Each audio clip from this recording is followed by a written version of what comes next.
for joining me. I'm super excited to talk with you because it's been a while. So for those of you who don't know, Joy had Lambo, which is Dexter's brother. So I actually met Joy 14 years ago when she picked up Lambo because the breeder thought, well, you know what? Joy and Tanya have a lot in common since they're both dog trainers and both had, we both actually had dogs with issues before picking up the Cavaliers. So I was tickled when the breeder actually introduced us and we got to meet and we went on the play date and Dexter and Lambo got to play together. And I will drop some links in the description about the two pups, because if you recall, I did record me meeting Dexter at 5 weeks, and Lambo was actually, it was Lambo and Dexter. I had those two in my lap, and those were the two that I was kind of deciding, am I going to take, this little Blenheim, or am I going to take this, Ruby, who's going to be the one. And Dexter won because Dexter was a little more laid back, where Lambo a little more excitable, which worked out really well because Joy went on to work with Lambo and do lots of, activities and sports and things like that, where Dexter, on the other hand, we did low-key things like therapy dog work and demonstrations with kids. So it ended up being the perfect match. But I just think that was really funny that as a trainer, the two best ones ended up going to the two trainers. So thank you, Joy, for being here today. I give a little background on Joy's history because it's quite extensive. So Joy actually started teaching puppy class back in 1994. So she's been doing it for quite a while.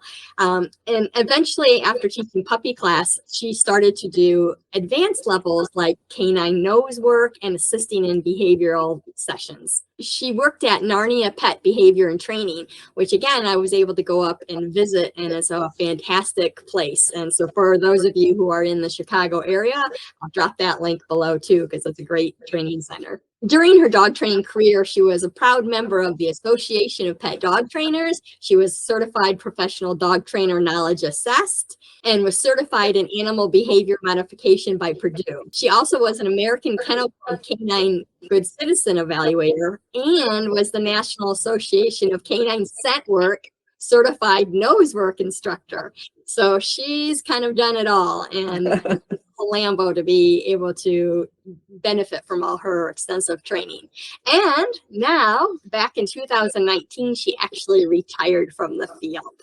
So, the dog training world is sorry to see her go, but I'm sure that she's been ready to retire. So again, thank you, Joy, for joining us today.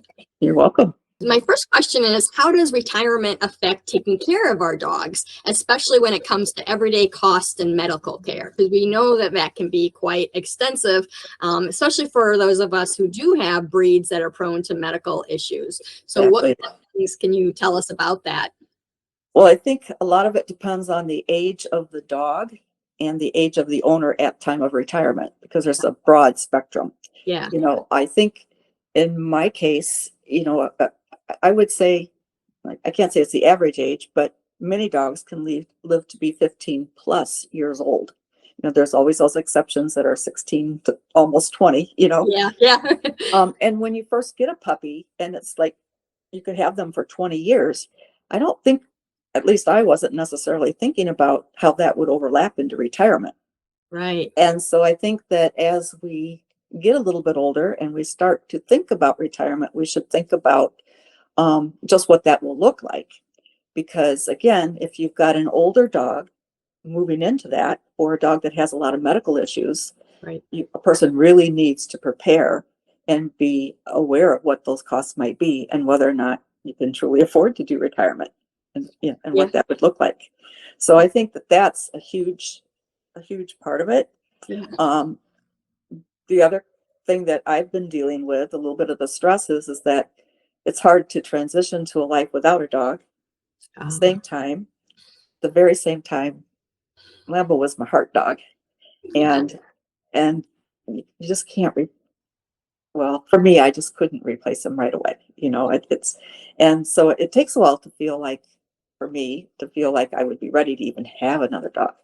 And then, you have to look at the breed of dog. So for instance, if you've been someone who's always loved, let's say, German Shepherds or Rottweilers or Dobies, something with a bigger breed, are you going to be able to walk them as Yeah. you go further? You know, Right. are you, for instance, dependent while you're working upon a dog getting a lot of exercise by going to, let's say, daycare or having a dog walker come in? Mhm. Are you going to be able to either provide those, do you still want to do daycare? Are you going to have the funds to be able, to do that? Yeah, that If, can if add there's, up. yes, yes, so the whole lifestyle change, some people when they retire, they know that they can continue and have more time for their dogs, which is absolutely wonderful. But again, as you look beyond the initial couple of years of retirement, so many things can change and they pop up just like that, whether it's health with the dog or health with the human. Right. So, I guess one big thing I would say is be prepared for the unexpected. Just, Good. That's a good point. Yeah, you yeah, just never, and that's, true for any age. But like you said, they could live 20 years. So when we're getting a new puppy at maybe age 40 or 45, 50, and we think, oh, we're still spry, but what's that going to look like 15 years, 10 years, 20 years from now? right. You know, Yeah. Yeah. take care of that, feeding that large breed dog, feeding that small breed Exactly. dog, Exactly. and like you said, exercise. And two, I've had some health issues myself, and Dexter, even though he's a Cavalier and technically small, he's, a large Cavalier, and he's also aging. So, picking him up is a physical task. So can we do that when we're 60, 70? Can we do that with like you said, a Doberman Pinscher? What if they need that assistance of that pickup? Are we able to do that? So yeah, Yeah. the age, can we do it together? It was a great. Exactly. It's huge. So one of the things that I never had, and it was all still relatively a new concept, but I didn't get pet insurance. And so I think looking back at that now, or if I were to ever go down this road again, I would definitely have something like that, Right. And it was just, like I said, it was relatively new concept back, in the day. And so anyway, it's just something that I think a person should maybe look into, and Right. it may Yeah. or may not be right. I Yeah. think I there's a actually, big variance in Dexter does policy. have pet insurance, and I'm thankful for it. I actually right in the middle of writing an article on it because again, he's 14. And from his pet insurance cost when he was a puppy to his pet insurance cost now, we started at $35. We're now at $250 a month. And then as he ages, the insurance actually has decreased. So where it used to be 90% coverage and a $200 deductible, it's now a 70% coverage and a $350 deductible. So, and I'm still pro pet insurance, but Yes, because there's different things to consider, and it yeah, be prepared for that bump up too as dogs age. yes, I've exactly. said that the next time around when I get a pet insurance, to get my quotes, I'm going to actually quote a 10-year-old dog, so that I can kind of get an idea of what that higher rate might look like down the future to kind of get me a better idea.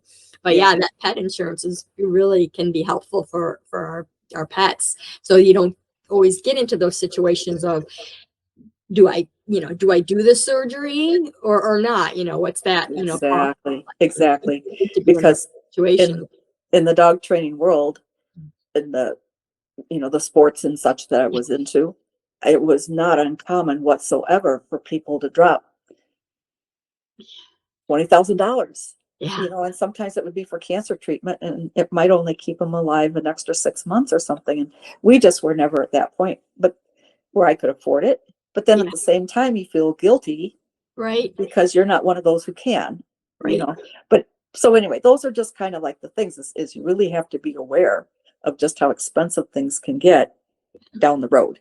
Yeah, because you think, a lot of times people think when they're getting a pet, oh, we're going to pay for the food and, yearly vet and that sort of thing. But you don't think about, well, what happens if there's an ongoing medical issue or an emergency or, that sort of thing. Or, my dog needs some kind of medication all the time, which can be very Expensive too, depending on Yeah. like I said, the cancer treatments and stuff. So those are all good points to think about. So Yeah. And just, there's also the thing about inflation and how the cost has gone so much higher. Like a nephew of mine posted on Facebook, he took his pet in for just the annual checkup, and he spent like over $650 just for the annual. Wow. It wasn't like the dog was old and sick. It was just, all the different things that the vet wanted to do. I was gonna say, I'm guessing some blood work with that kind of cost. Yes, and you know what else is teeth. Teeth are extremely important. Keep the teeth clean, and that can add up pretty quickly too. Dexter had just the regular dental, midlife to get, and it was $500, and exactly that was without any extractions, and again, that was right. 10 years ago or something. So yes.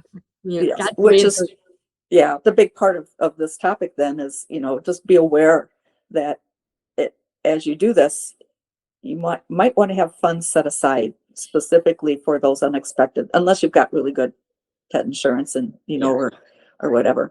Yeah, so. or lots in the bank, that sort of thing. Yeah. So do you have any tips on how we can prepare for the unexpected or the financial strain it might have? Well, I know of people that have had like a special account set aside for their dog, so that if something were to happen to them, they've got money set aside. So if somebody else has to take their pet for them, that they know that that this person can afford and will give them the care that they need because the money is there.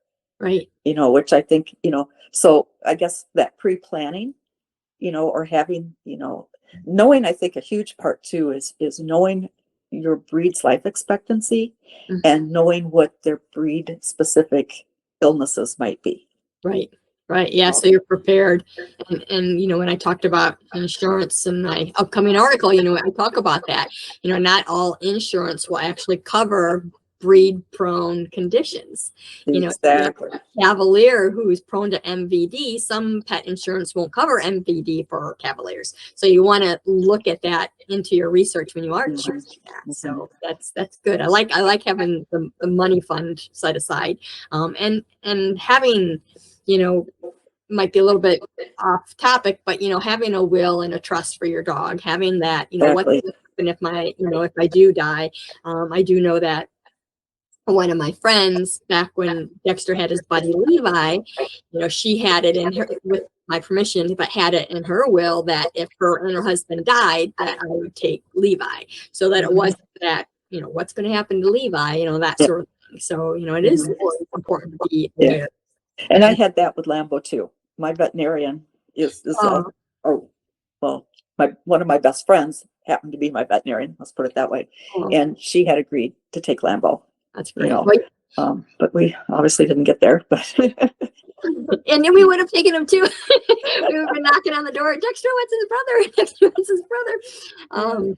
But if I can interject, and I don't know if this is quite on topic, but one of the things that I'm struggling with right now, which might be something that might affect other people too, is I love that breed. I mean, his temperament, I would be able to pick him up, carry him around, and he was my little buddy, I mean, he was like my baby, his temperament was just so awesome. And yet there ends the fear. It's like, would I even dare try to get another Cavalier knowing about the different problems? Right. And so that's something to kind of look at, if let's say you've always had that Vizsla or that, German Shepherd or whatever, bigger breed. Right. And as you get older and maybe you feel like you can't handle them, what can you be satisfied with? And this would be where sometimes you have to also, if you're the type of person that can handle it, maybe you take on that senior dog who will need that extra love and care. Yep. I think one thing that's really great is I have seen recently some rescue groups where they're thinking about wanting seniors to be able to adopt, and they know that they can't necessarily afford it.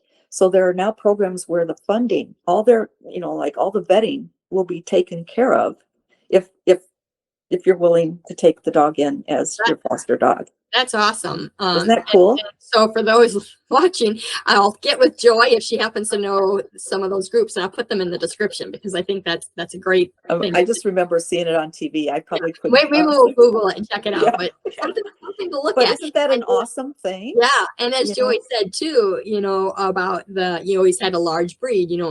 I always think about as we age, we downsize. So if we do have those large breeds, maybe we need to downsize the breed or go to an older dog. So if you have, a lab puppy who's jumping and mouthing and pulling you, you might have been able to handle that when you're 40 years old. But when you're 60 and start getting older, our skin gets more sensitive. Yeah. And we just don't have the strength, and we're pulling muscles. So we can get either a smaller breed or an older dog. So maybe you get a 2-year-old lab, so that it's already outside that puppy stage, and that sort of thing. So those are always things I think about when I work with an older person looking for someone that has some mobility issues. We don't always have to fit the same. And as dog trainers, I'm sure it happens to you all the time. You get that senior person in that puppy class, and they have that big boisterous puppy, and we're like, oh boy. Yeah. It'd be hard. Yeah. Yes. We've always had labs our whole life and stuff, but it's definitely a different thing going on. So yeah, it's hard because I've got friends with the bigger breeds, and they're like, can I get one more big breed? And I got one more, or like you said, can I do one more puppy? Yeah, so I say I take one on as a puppy in me, and then it's adult dogs, hopefully. Yeah.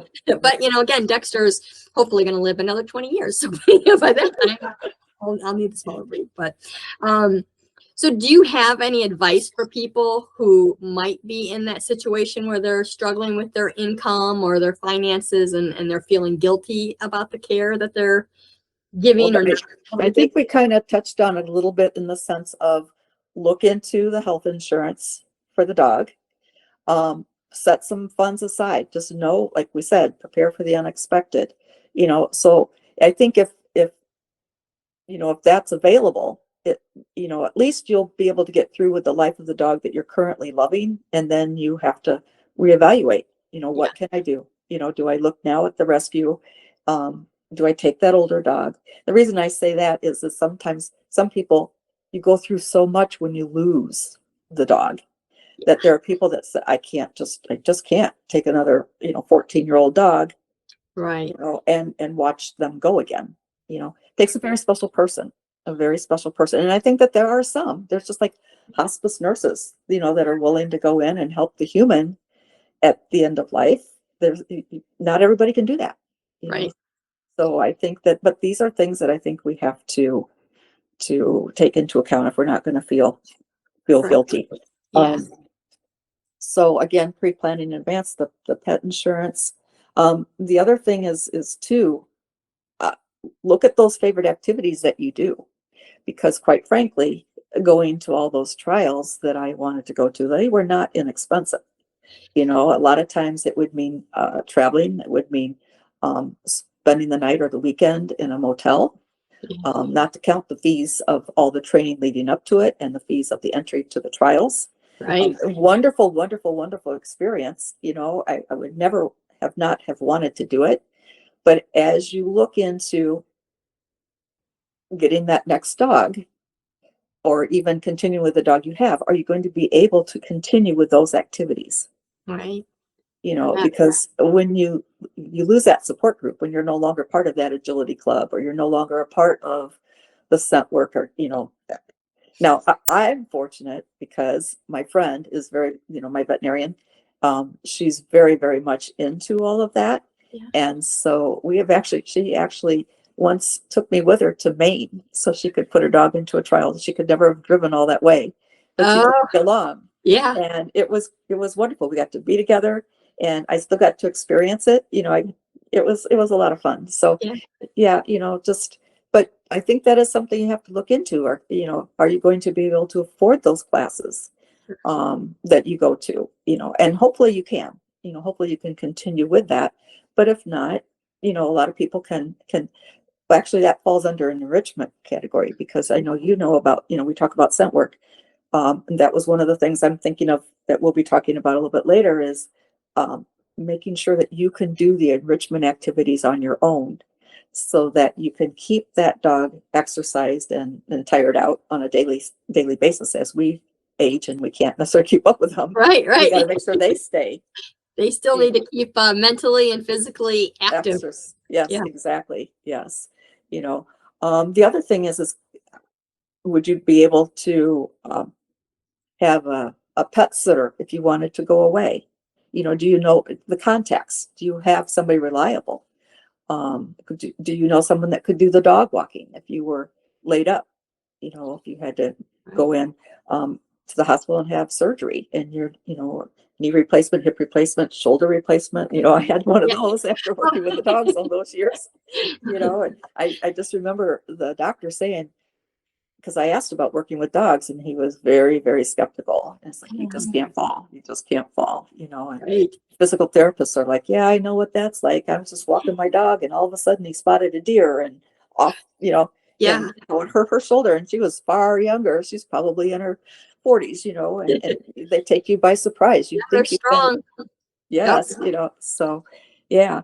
But also, do you have family members that are willing, like when things started getting really expensive for Lambo, when we were getting on stage, my son said, I'll help you, Mom. I'll help you.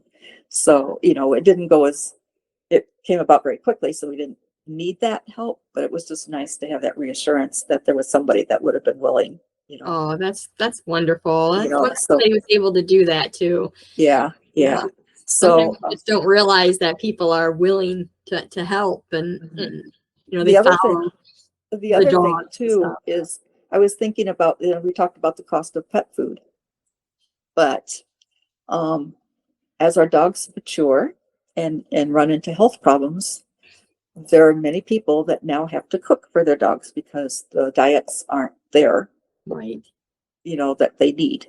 Right. And so, are you willing to do that? I mean, you've gone through it. I have other friends from dog training facility that I worked at that have had to go through that, and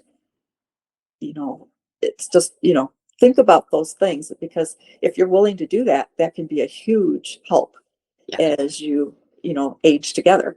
Right. As long as you can do that. Honest, as someone who does feed a fresh diet to Dexter, and we started off home cooking and now it's a raw diet, it is actually less expensive to home cook or fresh feed Dexter versus buying a high quality prepared food, because you are able to source it out a little more inexpensively. So that cost of doing it right can actually decrease, and then boost that health and stuff. But feeding that healthy diet is always essential, and it is still more of a cost than, say, feeding an inexpensive dry dog food or something like that. So that's definitely something to think about too. So, and I'm sure you probably have this on some of your other blogs and such, but somewhere, right?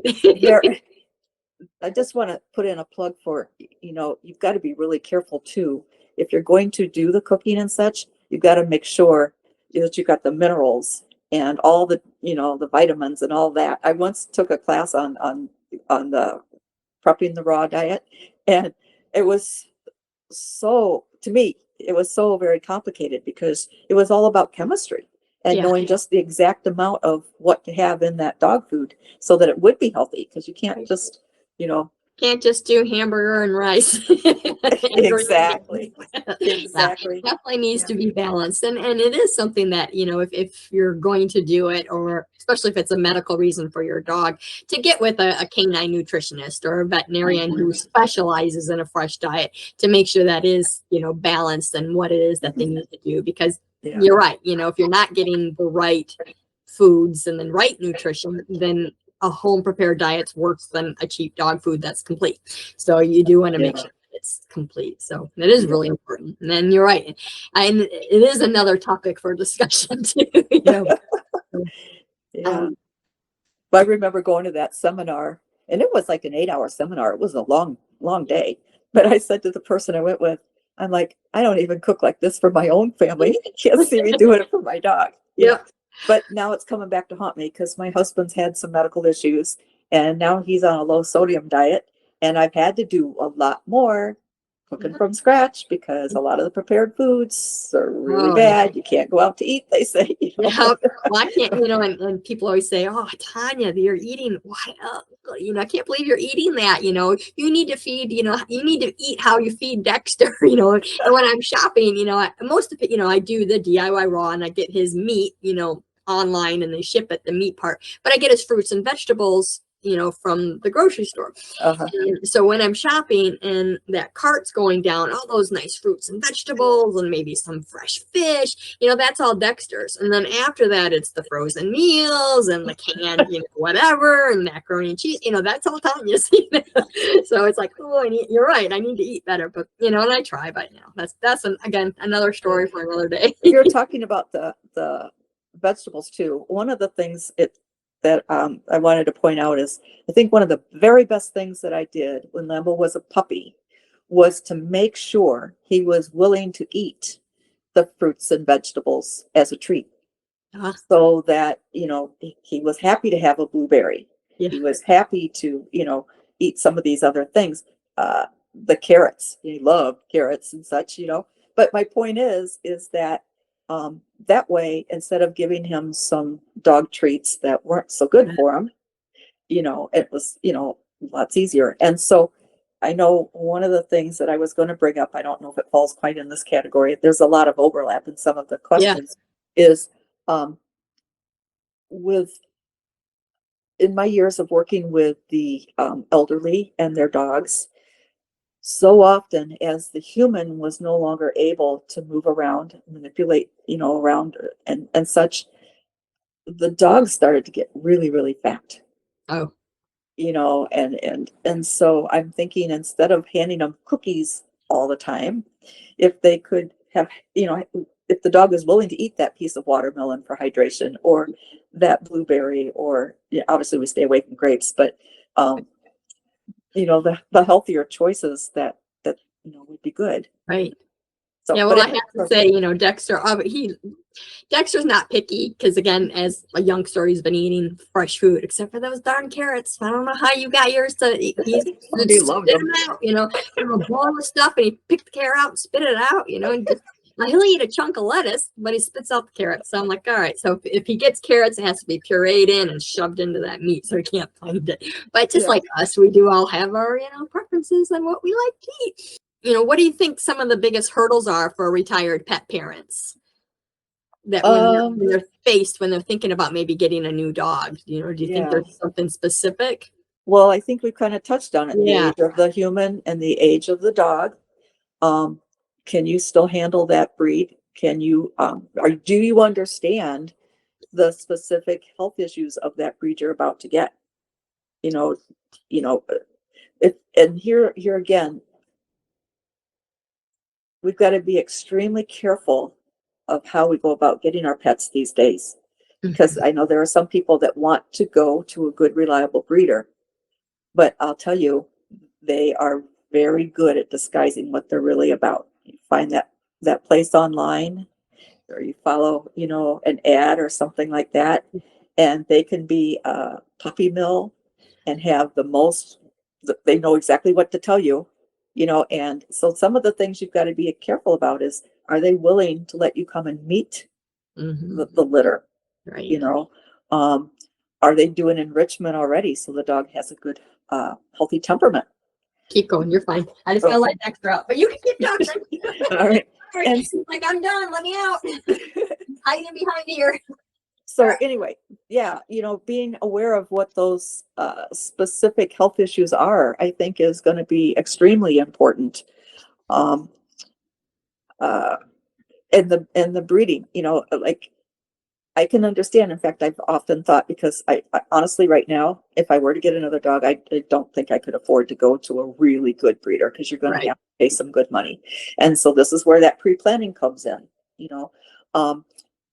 So would I now go to a kennel quite frankly, maybe I would.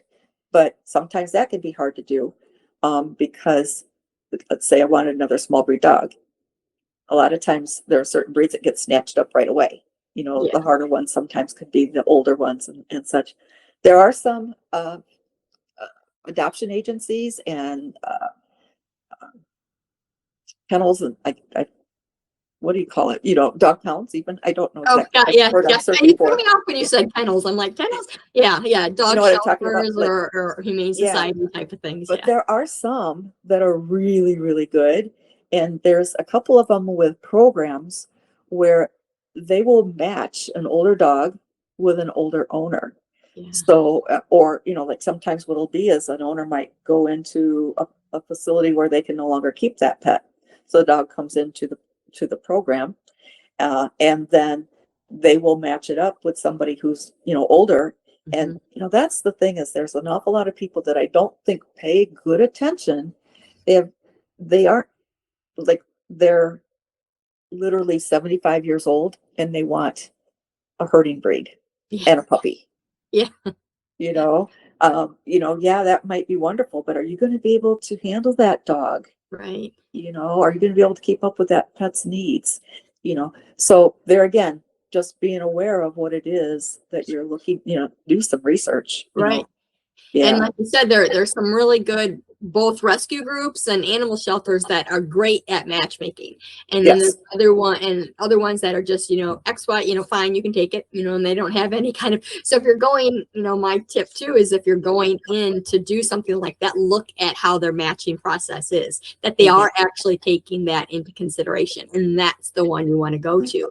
I remember being the coordinator for Cavalier Rescue USA and someone being upset because I didn't think they were the right match for this particular dog. And they thought they misunderstood that I was saying that they're not going to be a good pet parent, or they can't adopt one of the dogs. And I, had to re-explain that it wasn't that. It's just that we're trying to match make. We're Uh-huh. trying to get the right personality and temperament and need into the right home so that Mhm. they're successful and that both Right. the dog and the person are like, how did we live without each other? Yes. That was that perfect match. So now he wants in. Hang on, Um, Dexter. No, I'm still talking. Something else that I think is kind of important to consider is, as you retire, are you moving, um, like totally, like, to a new area? You know, a lot of people will live in the city when they work and then they want to move. Maybe they're going to leave the state altogether, or Yeah. maybe they're going to, I don't know, maybe they want to travel a lot. And are they going to be able to take their dog? You know, are the hotels going to Mm. allow that? Or if you're going to, like, just get from point A to point B, are you going to be traveling at a time of the year where it's extremely hot? And if you need to stop and run in and go potty, you know, um, can you, be sure your dog is going to be safe? What if you're, the car shuts off, you think you've got the Yeah. air running. What if that, recently it was in May, so it was a Mother's Day event, and somebody had left their dog locked in the car. And although it was May and we're way up near the Canadian border, and where we were at was literally, it was the International Peace Garden. So it was like, where part of it's in Canada, part of it's Oh, in North Dakota. And but the sun can get hot, even though the weather wasn't really, really, we had a really late spring. And they came back out from this event and their truck window had been smashed in. And but somebody saw the dog in there and it was like, you can't do oh, this, you know. yeah. But the way we got involved is they needed a broom because the glass went into the car and they needed a broom to sweep all that up. So, but anyway, my point is these little, you got to think about those things. Like if you're on your way to Arizona, you're on your way to Florida where it's good and hot, there's going to be that temperature change. Sure. Yeah. So things that way. Not all breeds are good with that, Right, yeah. right. So our little heart dogs, I don't know about how Lambo was, but Dexter and the heat, they just don't mix. Get a little hot, a little humid, and Dexter's out. So Yeah. again, And because we moved from Illinois, the Chicago area, way up here to close to the Canadian border. And we weren't here well, we'd lived in our actual house that we're in right now for less than 2 weeks, and we had our first blizzard. Oh, And it was so bad. Even before the snow started, the winds were terrible. My dog was afraid to go even outside, period. oh, And so then after it was snowing, trying to get him back out, the drifts were so high. I mean, they literally came up to my neck in some of those drifts. And we had to shovel out a spot. Yeah. So that's something to think about, like, because I think Colorado is one of the places that a lot of people are now wanting to retire to. And I know there are certain areas there that can have quite a bit of snow. Yeah. And, can you yourself keep up with the snow shoveling, you Right. yourself physically to get your dog out there? What Right. I ended up doing was I ended up setting up an indoor potty area in the basement just for those few days. Yeah. And, he knew to go potty on command. Yeah. Gotta And go I potty took like him, you. I took him on leash so he couldn't decide I'm going to run over here or run over there, and it's funny because even when he was so deathly ill, because he had a couple of bouts with almost like pancreatitis. Like it was like Easter weekend and I couldn't get him anywhere. And he was so sick, so sick, so sick. He'd take himself down the basement stairs and knew if he couldn't get outside to take care of his needs there versus up in the house. So I'm just saying, a lot of what we can do when they're younger to help prepare the dog, for those unexpected things, Right. or consider where it is you want to move. The other thing that I've noted too in my thoughts was grandchildren. Are you now going to be spending a lot more time with the grandkids? Are you going to have them over more frequently? How exposed is your dog to that? Are the grandkids taught from day one how to behave around a dog? Right. Um, And these are great tips just for any dog in general. It doesn't even have to be when you're thinking about retiring or that sort of thing. Is to always, yeah, socialize your dog, to teach them about kids of different ages, even if you don't have kids. I'm single and never plan on having kids, but it was always a big priority to make sure that Dexter and my dogs and stuff were always comfortable around kids, comfortable about noises.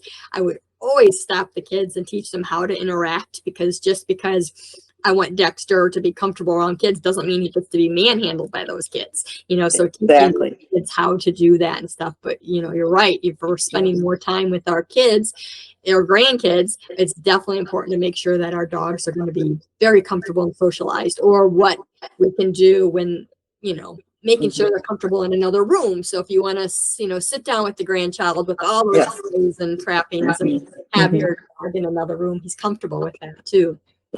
Yes. We had an experience with the youngest grandchild. He literally was, maybe 6 to 9 months of age. So it really wasn't something where we could really teach him yet. Right. And his other grandparents have a very small, very old, smaller breed, almost no teeth. Okay. But you know how infants, he reached out and he grabbed a hold of the dog. And they don't have that reflex to know when to let go. Right. And the dog kind of growled and lunged, and I'm like, because it was like right up. And yet later I got to thinking, well, the dog probably couldn't have really bitten because he doesn't have any teeth. But again, be prepared for the unexpected. Yeah, and Because scary situation for both the child and the dog, even though he couldn't bite and cause damage, that growl, he's scared. And then the child too could be very traumatized as well. So exactly. you were there to help.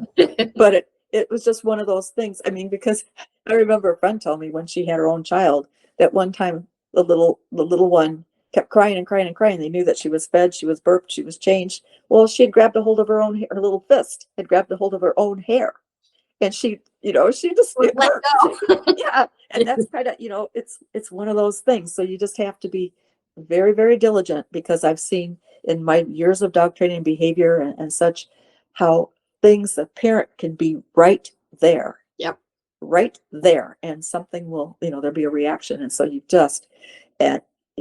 have to prepare for that, because are you physically able to move fast enough? Right.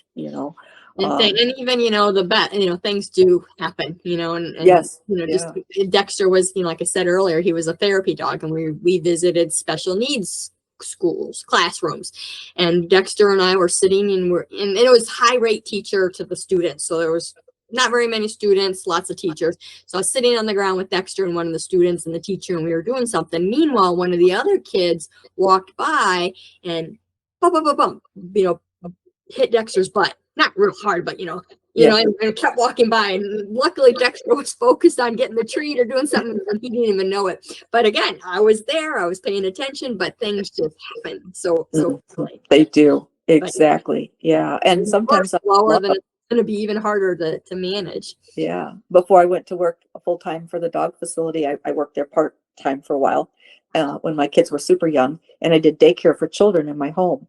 And I remember having watching a little boy, and again, his parents were there. It had been a summer day, long, hot. I think it was like the 4th of July, and the little toddler got down and he wanted to give the dog a hug.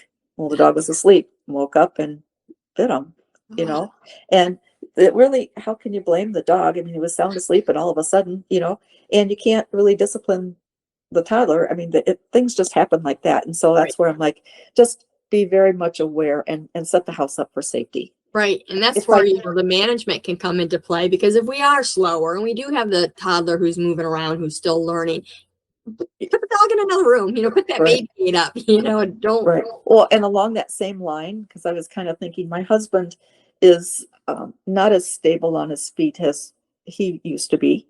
And he's got some mobility issues. It's not where he can't get anywhere. But my point is watch out for the dog toys, because dogs can have their toys, bones, this and that, laying everywhere. And if an elderly person, whether it's the owner or what, if they trip over something like that, are they now going to be, what are you going to do? Are you have a system where, you can call, get some help? Yeah. That's the dog toys, the toddler toys. If you got both, then you're going to have lots of toys around. So yeah. Or just trip over the dog. If they're, I mean, like you said, it's always important to have those systems in play. And what do we do? What do we do when we fall? Who am I going to call? How am I going to call? But then what am I going to do with the dog? Because exactly, get rushed into the hospital or whatever. Having those backup plans, and having them, I have an Etsy shop, of course, right? I have everything, but I have downloads, of pet medication, pet thing, treatment, so that it's there and accessible, so that if something does happen, that the family can know exactly what's going on.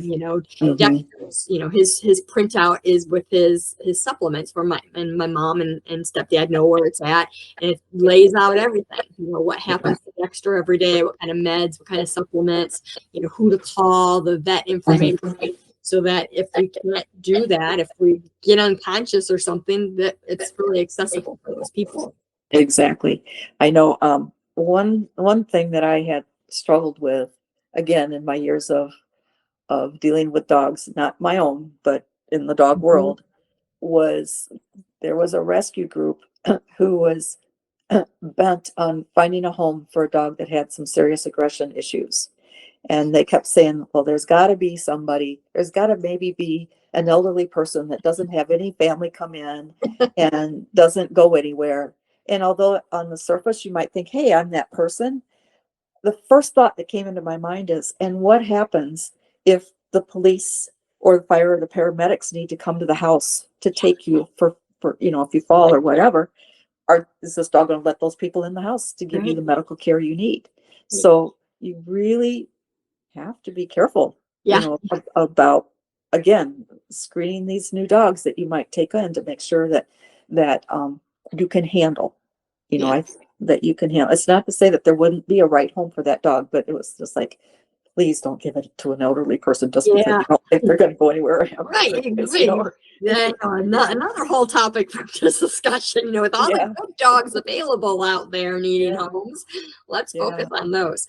Do you have some ideas for people on how they can keep their dogs enriched, when we start getting older and, Oh, We can't absolutely. do the 20-mile walks with our dogs or Yeah, yeah. Um, I think we're very lucky to live in an age where there are lots and lots of enrichment toys. Um, the the licky mats, where you Mhm. can smear the soft food or the cheese or peanut butter, whatever a person wants to use, and the dog, licks at those. I know that the scent work, that's something that can be set up around the house, whether you just do it with dog treats, Yep. you know, or if you've done it in the past, like in my case, where he was already trained on the different scents that he needed to go find, it was easy enough to set that up, Mhm. and in the yard or even take it to a park, if we were able, but it depends on the mobility of the person, Right. you know. But there's that. Sometimes it can be something as simple as changing where you feed them. The dog that always eats out of the bowl in the same corner of the room, or sometimes might actually find it great fun to decide that that bowl now is in the living room or it's across the kitchen or down the hall. Yeah. It's just sometimes just the simplest things that can make a difference. Um, there's just so many different toys. I'm sure you've probably talked about many of the different options for that, but Yeah, I'll yeah, drop look into links that. in the description. But yeah, and Yeah, we love enrichment. yeah, And like you yeah, said, I never even thought about changing the bowl, but most of Deck, he'll eat his token food in the bowl, but then I use all that food for those enrichment toys. We talked yes. earlier about eating carrots and things so they don't get Mhm, fat. So all mhm, those food calories are, for me, are pretty much used for enrichment, in those mhm. licky mats and in those stuffed toys and stuff. Yes. But I never even thought about changing where. Although, it's funny that you just said that because I Dexter got fed lunch Mhm. before we started talking. So it was a little early, and he was sleeping on what we call the big boy bed. He was up in here, and I fed him there, and he's kind of like, what? Ate him, just kind of licking the food and stuff. But Yeah, never thought about that being enrichment. yeah. And Well, for those that are wondering about canine enrichment, it's just about having your dogs have an enriched life and having basically entertainment. Kind of doing things, and it doesn't have to be complicated. Like you said, the sniffy and scent work, just finding treats. That's right. all we do with that. I do. Engage the body, the brain, and the nose. Yeah, we You just can engage the put body, things the brain, and around the in nose. those licky mats instead of just giving them the licky mat. Hide the Right. licky mat. So What's funny too is the hide. when Lambo was really, really little, he did not want anything to do with a Kong. Oh, That was too much work. Didn't want yeah, it. they're hard. And as he matured towards the end of life, he all of a sudden he'd go through those Kongs. I mean, I'd be buying those ones that were supposed to be, the hard rubber that you Yeah. shouldn't be. They didn't last, 6 months sometimes. It's like, Wow. what's going on? And he was losing some teeth, with having lost a few, but he definitely liked to chew, and so yeah. And then we did the roll a treat ball, where you stuff the Cheerios into it and the ball would roll and then Oh the yeah. stuff Yeah. would fall out.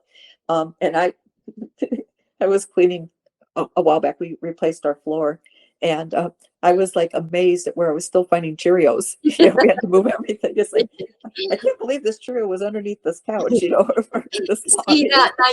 This tells me Lampo definitely wasn't a Dexter because Dexter will not leave a kernel anywhere. When he gets focused, we'll be like, "There's nothing there, Dexter. What are you doing?" Because it'll be like, pulling at something.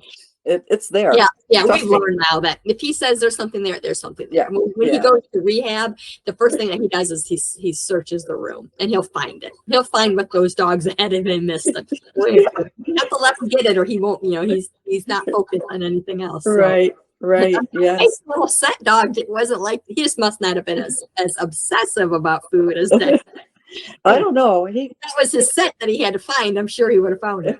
I was going to say though, there's a few little paw marks, claw marks, if you want to say that, where he managed to dig to try to get to something, Oh, on some furniture that we have, and it's like, oh. Oh, but he's he knew it was there, and I think there were times where I'd get down, I couldn't see it, but clearly when we moved furniture yeah. later, there it was. Yep. We had one something in the couch one time, and we're like, I can't find it. Somehow it got, wedged under the arm thing, but we'd have to just watch Dexter. Dexter, we can't find it. You're just gonna have to leave it alone.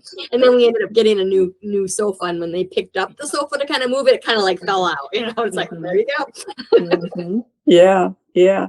So again, just I was also thinking, as we get ready to consider some of the changes when we downsize or move to a retirement facility, is it okay if we talk about this topic? Yeah. Okay. So some of the things I thought of is renting versus owning. So perhaps you've owned your home, like we're buying, we own, I guess you would say, this home that we're in. We have all the houses that we've been in with Lambo. But as my son might take a new position, we ended up being, this is where you pay attention to the area that you're going to. We came here, we visited, there was a hospital in town, there was a vet clinic in town. I thought, we're set. After we get here, I discover the hospital doesn't even deliver babies. You have to drive 80 miles to the closest OBGYN or to the hospital to deliver your baby. And the vet clinic that was in town didn't accept any new patients. Oh. So instead, I ended up, having to drive the 45 minutes each direction to get to the vet that would see us, So do your homework when you look into the new retirement community. We chose to move out of the Chicago suburban area because we liked the feeling of the small town and how much safer it felt to us at the time, the friendliness of the people. It was a welcome change. I could go out and walk the dog and not worry about anything, but at the same time, there's that other end of it. And for us too, we can see a local doctor for just minor things, but anything major, you're going to do some major driving.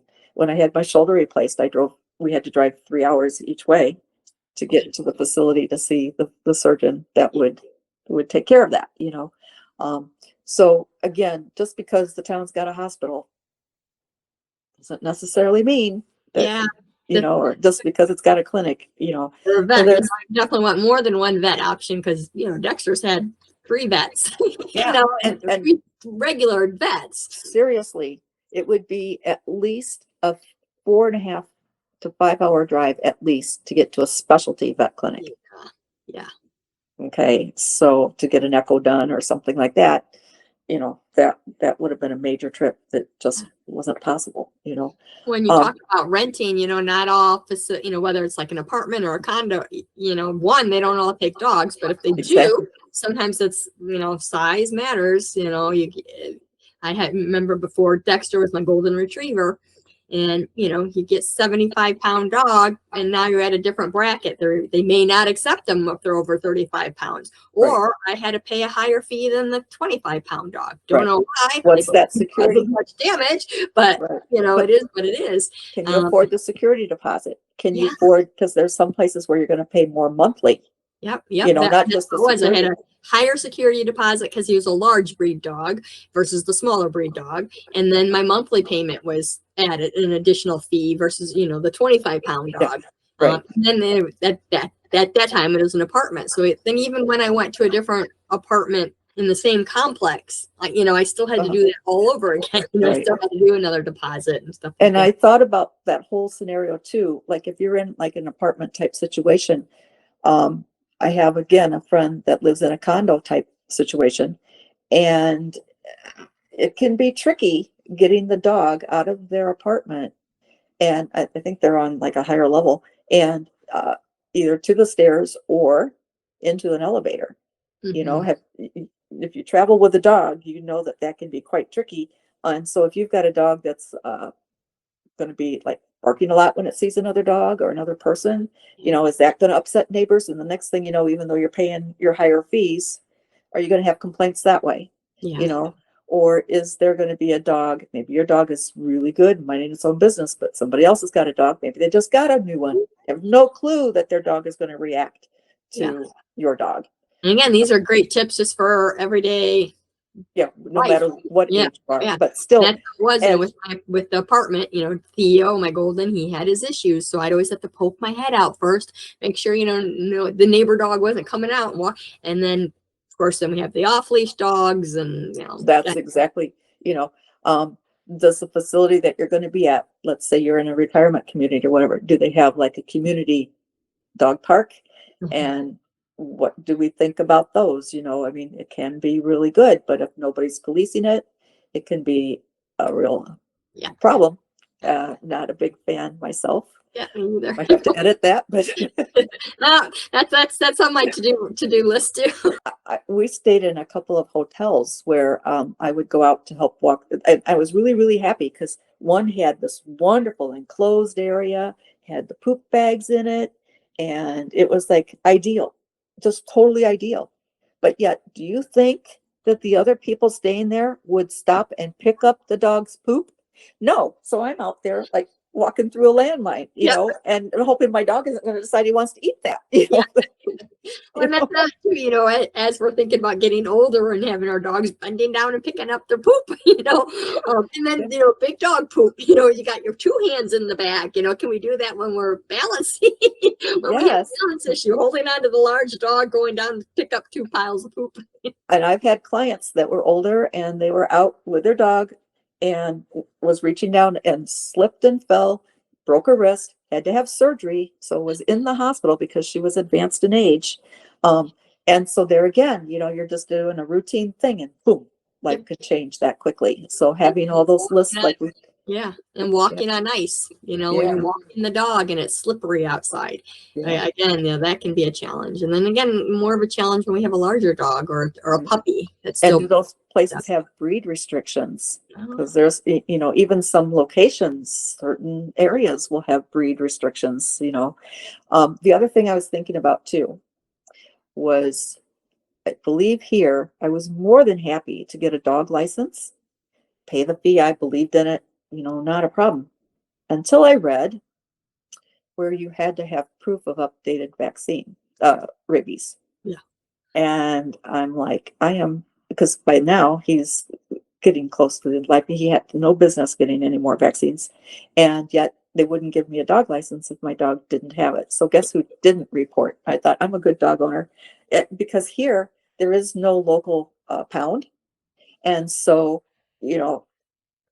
people let their dogs run all over the place. And I'm like, you know what? My dog isn't the problem. Yeah. But I would have been happy to support that and maybe have them get a kennel, or a pound or something like that.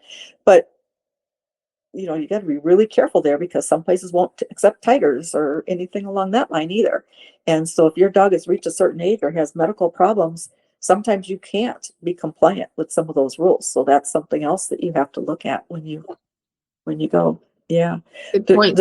Does your new place have a yard? Even if you're moving to a new house, is that yard fenced? Now, I had pretty much 3/4 of our yard was fenced. And Lambo really wasn't going to go anywhere. I could have him out on a long line if I wanted to.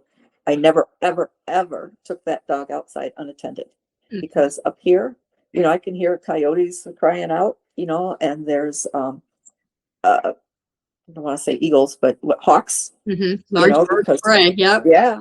And again, those years of dog training, I remember having somebody with a Jack Russell Terrier who wasn't small get swooped down and picked up by a hawk. The people were right out in the yard, but the little guy was so feisty that they dropped him. But he still, had to go to the vet. I mean, Dexter. Yeah, Dexter's large. I was walking him once, and it was surf. I'm like, really? I'm right here with him, and he's 30 pounds. You're gonna come down and swoop him?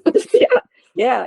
But those are the kinds of things that when you move to a new area, really think about what you're putting yourself into as far as the location goes and just the environment, whether it's climate or like we're talking about, just the requirements and such. Is there storage space, for instance, for your dog equipment? So let's say you're a person who has done agility with your dogs. I had a ton of stuff with just nose work, and if I didn't have a basement and a garage, I would have been up a creek, So even if you had access, is the place going to be able to allow you to still to do that, to have the storage for that, or are there going to be people around that would have the interest? When we moved here, I had every intention of starting at least the nosework classes. I thought that would be great. But up here, people do a lot of hunting with their dogs. And those dogs are getting enriched because they're always out in the field, and I don't think that they really, it's just an entirely different rationale. They didn't need the fake scent work that they were Right, doing in real right. life. Yeah. Right. And of course, having lived here only for a couple of weeks, once we found our house and having that blizzard, it was like, I don't think I want to have to worry about trying to get a group. And right after that, because we retired in 2019 and then COVID hit. Yeah. And so we had all of that. And it was just like, and then Lambo got sick. And the next thing I know, I no longer had a demo dog, because if I want to introduce a new sport, I can't just, I needed a demo dog. And now I don't have the demo dog. So yeah, the things that you hope for, wish for, don't always happen. Yeah. So yeah. Being ready and prepared to go with the flow. Yeah, exactly. Yeah. Exactly. Yeah. So, okay. Well, do you have anything else you'd like to add for people watching? I think that I've actually Yeah. covered everything here. It was a great talk. It was very informative, Joy. I really appreciated it. I'm good. I'm glad it was a topic that would, because, not losing, I just made the choice that because I wasn't training dogs, I just couldn't afford the hundreds of dollars that, that it would take, because it's not just the like the fee to re-up, but a lot of times there's all that education that I had to do, the CEUs. Yeah. And to attend those, which I couldn't, in Chicago, you could just go to one of those and, so it can be done online, but some of those, by the time you get all the CEUs that you need, everything's added up. And it was just like, I just can't justify this and not, make anything more. So I don't know. Retirement's always good though. Yeah, I think we just, now we have, this is off the record, of course, right? Sure. But now with having the baby, and the kids are now going to be moving to Winnipeg, Canada. Wow. So it's actually closer than, because for a while we thought it was going to be Buffalo, New York. So that was like really heartbreaking, because I didn't think I wanted to try to get myself clear to New York, That would be a real haul. But as they're going to move away, and he's accepting a transfer, so he might only be there for a couple of years, okay, because it is in Canada. And just off the record, he works for Customs and Border Patrol. Okay. And so he's going to be doing customs in an airport. Before he's been landport, okay? And so he's going to be able to find out if he likes airport work, because that could open up a whole slew of new places. Right. But the point is that if we're going to want to have a relationship with that child and move a little bit, then we may very well end up having to leave Botno. And, I love it here. I have some friends, I mean, not a ton, but, I do have some friends, and I feel safe, and I like I just like everything about it. I love. Okay. But we have to look at our health. And I told you 3 hours to go get, and I can't tell you how many different times I've had to go to either Bismarck or to Minot. Minot's about an hour and a half. Bismarck's 3. And those are just 2 of the places. Anyway, Winnipeg is east of us, so we'd probably end up going to like Grand Forks or something like that. But we might need to do that, because if we don't have the kids around to help us, right, or we don't have, like if something happened to Daryl, I don't want to be driving in the dead of winter to Bismarck. I don't like driving in the snow as it is. Right. When you're not healthy, you don't want to be driving around like that. And the thing is we knew that there would be snow here, but when we were getting ready to retire, it's like, oh, no big deal. We'll be retired. We can just stay in. We don't need to go on those days. And I'll tell you what, this town is good, because they close everything down. They'll close everything down, even the hospital. I mean, for emergencies, that part, but the clinic's closed, this, that, and so it makes it easy not to go anywhere. There's not that many restaurants in town, but they're all closed, because their employees, need to get to work and they can't. So it makes it easy to stay home. But heaven help us if we need to go that distance for our health care. Yeah. So I think that we will probably end up having to leave, but I think it'll mean, because we don't know exactly where Bill will stay, that we'll rent.